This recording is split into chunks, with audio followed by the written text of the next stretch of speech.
వ్యవసాయ రంగాన్ని కాపాడుకుందామని deputy CM బట్టి విక్రమార్క పిలుపునిచ్చారు.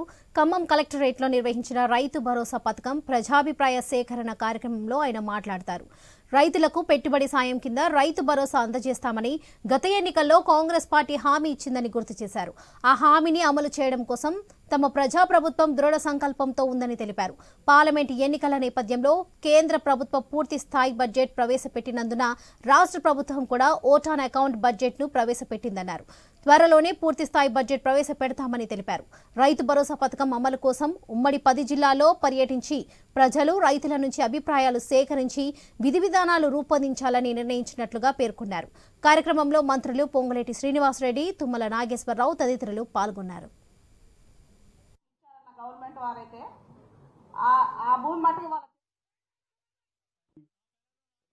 ఇచ్చేదాన్ని ఏ రకంగా ఎవరికి ఏ స్థాయిలో ఎట్లా చేస్తే బాగుంటుందనేటువంటి ఆలోచన మీ అందరి దగ్గర నుంచి ఆలోచన తీసుకొని వాటికి అనుగుణంగా 10 జిల్లాల నుంచి వచ్చినటువంటి సమాచారంతో అంతిమంగా మేము ఒక రిపోర్ట్ తయారు చేసి శాసనసభలో ఒకరోజు చర్చగా పెట్టి ప్రజలందరి అభిప్రాయం ఈ రకంగా ఉంది, సభలో మీ అందరి అభిప్రాయం కూడా ఏంటని అని రాజకీయ పార్టీలు అందరి అభిప్రాయాలు తీసుకుని అంతిమంగా విధి విధానాలని రూపకల్పన చేసి ప్రభుత్వ పరంగా అనౌన్స్ చేసి ఈ డబ్బు పంచే కార్యక్రమాలు చేయాలన్నటువంటి ఒక ఆలోచనతోనే ఈ సమావేశం ఏర్పాటు చేయడం జరిగింది.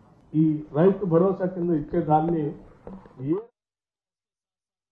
ప్రభుత్వం నుంచి ఖర్చు పెట్టే ప్రతి రూపాయి రాష్ట్ర ప్రజలు వివిధ రూపాలలో రాష్ట్ర ప్రభుత్వానికి చెల్లిస్తున్న డబ్బు అనేది ఈ రాష్ట్రాన్ని పరిపాలిస్తున్న మా అందరికీ తెలియంది కాదు. ఆనాడు ప్రజల అభిప్రాయాలు ఏనాడు సేకరించలేదు. ఈనాడు ఈ రైతులకు గాని, పేదవాళ్లకు గాని, బడుగు బలహీన దళిత గిరిజనులకి గౌరవ ముఖ్యమంత్రి రేవంత్ రెడ్డి గారి నాయకత్వంలోని ఈ ప్రభుత్వం పేదోడి ప్రభుత్వంగా పనిచేస్తుందో ఆ చేసే ప్రతి పైసా అకౌంట్ చెప్పాల్సిన బాధ్యత ఈ రాష్ట్ర ప్రభుత్వ పక్షాన మా అందరి మీద ఉంది. నిర్ణయం మేమేమి ప్రియాక్యుపైడ్ మైండ్ తో ఇక్కడ కూర్చోలేదు. ఇందాక బట్టి గారు గాని, తుమ్మల గారు గాని చెప్పినట్లు ఓపెన్ గా డిబేట్ చేసి ప్రజల నుంచి ఏవైతే అభిప్రాయాలు వస్తాయో, రైతుల నుంచి ఏ అభిప్రాయాలు వస్తాయో, నిజంగా ఎవరికి సహాయం చేస్తే ఆ రైతులు మంచిగా ఆనందంగా ఉంటారో అనేది మీ నుంచే ఆ వివరాలు సేకరించి ఈ రాష్ట్ర ప్రభుత్వం చేయాలన్నదే ఈ సభల యొక్క ముఖ్య ఉద్దేశం. ఈ రాష్ట్ర రైతాంగం యొక్క పరిస్థితులు తెలిసినటువంటి, కష్టాలు తెలిసినటువంటి అందరితో కూడా సంప్రదించి మనం నిర్ణయం తీసుకుంటే బాగుంటుంది.